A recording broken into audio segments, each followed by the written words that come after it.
dalam sejarah perjalanannya hingga mencapai usia yang ke-25 tahun ini. Jika diibaratkan sebuah kapal yang mulai pelayarannya, tentu banyak mengalami badai, gelombang dan hujan tentunya yang datang silih berganti. Namun demikian, apapun yang menerpa provinsi ini, kita masih mampu mengatasi badai, gelombang, dan hujan politik yang silih berganti itu, sehingga pemerintahan kita tetap eksis dalam perjalanan penyelenggaraan pemerintahan dan pelaksanaan pembangunan dalam rangka meningkatkan taraf hidup masyarakat untuk menikmati hidup yang layak dan sejahtera di provinsi ini. Provinsi ini lahir tanggal 12 Oktober 1999, tetapi mati suri. Maka jika hari ini kita peringati hari ulang tahun ke-25, itu berarti ada perjuangan dan pengorbanan yang cukup berat untuk menghidupkan kembali provinsi ini sehingga boleh ada untuk berkarya bagi banyak orang. Karena provinsi ada, maka kita semua ada di sini, termasuk saya yang berdiri di atas podium ini. 2 hari yang sangat penting bagi pemerintahan Provinsi Papua Barat. Yang perlu diperingati adalah tanggal 12 Oktober sebagai hari ulang tahun Provinsi Papua Barat berdasarkan Undang-Undang Nomor 45 Tahun 1999, dan tanggal 6 Februari sebagai hari aktifnya kembali Provinsi Papua Barat berdasarkan Impres Nomor 1 Tahun 2003. Perlu kita ketahui bahwa tanggal 6 Februari setiap tahun telah kita tetapkan sebagai Hari Seni dan Budaya Papua di Provinsi Papua Barat. Itu sebabnya kita selalu mengenang dan memperingati hari lahirnya provinsi ini sebagai hari bersejarah dalam ungkapan rasa syukur kita kepada Tuhan Yang Maha Esa atas kemurahannya menggerakkan Provinsi Papua Barat ini kepada kita semua dan masyarakatnya bisa bersatu padu untuk menyatakan diri sebagai satu provinsi dan terus mengelolanya untuk kemaslahatan dan kesejahteraan seluruh masyarakat di Papua Barat. Kita telah berada pada masa pembangunan 5 tahun keempat atau RPJMD 2022-2027 dalam rencana pembangunan jangka panjang Papua Barat 2020. RPJMD periode 5 tahun keempat 2022-2027 ini mengacu pada visi pembangunan Papua Barat dengan tema Provinsi Papua Barat yang maju, mandiri, bermartabat, dan lestari. Tentunya visi ini pun telah sejalan dengan visi otonomi khusus 20 tahun yang kedua, yaitu jangka panjang 2024-2044, yaitu Papua ke depan adalah Papua yang sehat, Papua yang cerdas, dan Papua yang produktif dalam bingkai negara Kesatuan Republik Indonesia. Selanjutnya, pembangunan tersebut dijabarkan ke dalam misi pembangunan yang dilaksanakan dalam bentuk 8 agenda pembangunan, yaitu menanamkan amanat otonomi khusus sebagai paradigma baru pembangunan. Yang kedua, memacu peningkatan perekonomian wilayah, penanggulangan kemiskinan, membenahi tata kelola pemerintahan, mewujudkan pemerataan pembangunan, membangun sumber daya manusia yang kontributif dalam pembangunan, memanfaatkan sumber daya alam bagi kesejahteraan masyarakat, dan melestarikan lingkungan alam dan budaya. Visi dan misi pembangunan Provinsi Papua Barat ini dijadikan pedoman daerah dalam menyusun rencana strategis pembangunan sektor yang lebih mengedepankan masyarakat, sehingga tujuan pembangunan untuk mensejahterakan seluruh lapisan masyarakat di provinsi ini secara bertahap akan terwujud. Saya menyadari bahwa tantangan pembangunan di daerah ini cukup berat. Namun dengan kemampuan yang kita miliki, perlahan namun pasti, pemerintah Provinsi Papua Barat terus berhasil melakukan beberapa perubahan yang signifikan di berbagai bidang pembangunan. Selama 5 tahun yang lalu, kita terus bekerja untuk merubah indeks pembangunan manusia Papua Barat. IPM Papua Barat tahun 2023 sebesar 67,47 poin atau mengalami peningkatan 1,12% dibanding tahun 2022 dan menjadi yang tertinggi ketiga di Indonesia setelah Papua 1,3% dan NTT 1,14%. Tepuk tangan untuk ini. Prestasi ini adalah dukungan semua aparatur sipil negara, baik di provinsi maupun di jajaran pemerintah kabupaten, juga seluruh jajaran pemerintahan, TNI dan Polri dan seluruh komponen masyarakat. Serta tentunya juga kepada BUMN, BUMD dan LSM atau NGO dan para pelaku bisnis yang sedang beraktivitas di Papua Barat ini. Sejumlah prestasi yang telah kita capai memasuki usia 25 tahun Provinsi Papua Barat Antara lain, telah melakukan percepatan pembentukan Perdasus dan Perdasi sesuai amanat peraturan pemerintah nomor 106 dan 107.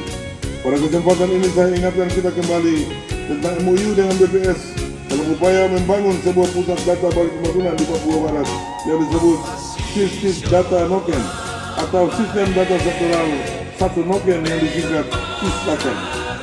Diminta kepada seluruh perangkat daerah agar mengaktifkan aplikasi ini dengan menginput data pembangunan yang telah dikerjakan. Diharapkan melalui aplikasi sistem data ini akan tersedia data-data akurat untuk kebutuhan pembangunan di Papua Barat. Atas nama pemerintah Provinsi Papua Barat, saya ucapkan terima kasih kepada para bupati dan wali kota serta semua mitra kerja pemerintah daerah Papua Barat atas dukungan kerjasama yang telah dan sedang dibangun untuk mewujudkan pelaksanaan pembangunan di Provinsi Papua Barat ini, dan tentunya semakin maju diharapkan ke depan, sekalipun kita dihadapkan pada berbagai tantangan dan hambatan pembangunan baik bencana alam maupun bencana non alam.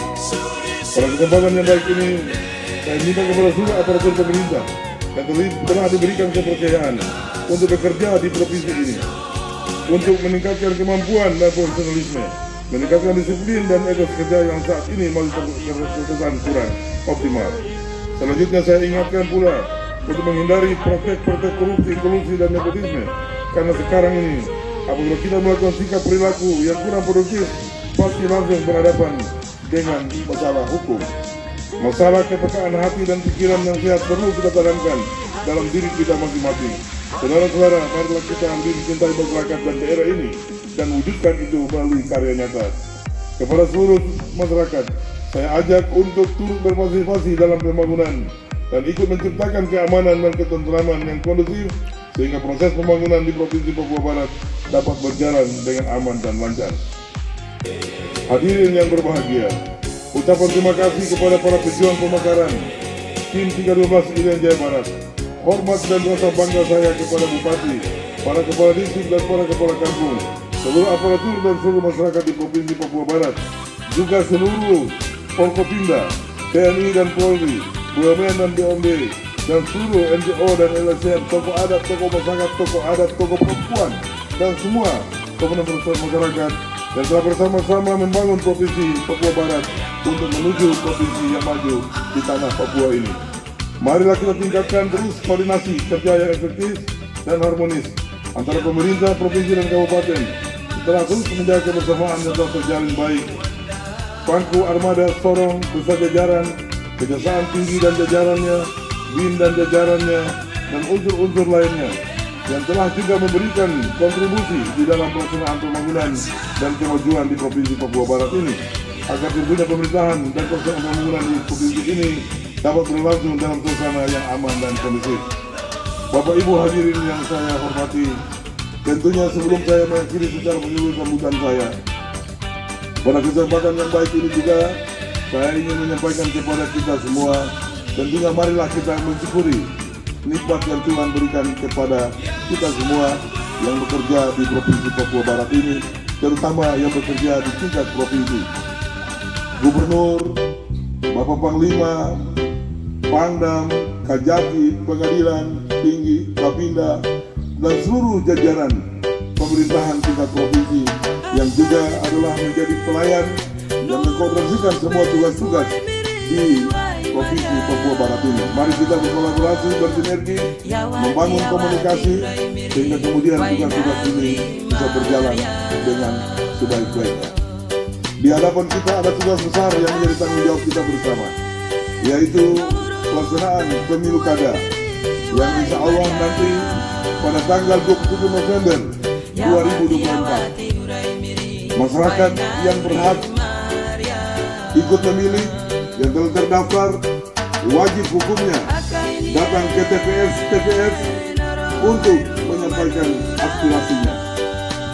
Salah satu wujud nyata ikut untuk melaksanakan pembangunan, karena pembangunan itu tentunya dipimpin oleh pemimpin, dan pemimpin di Republik kita ini dari pusat sampai ke daerah dilaksanakan melalui mekanisme demokratis, yaitu pemilu.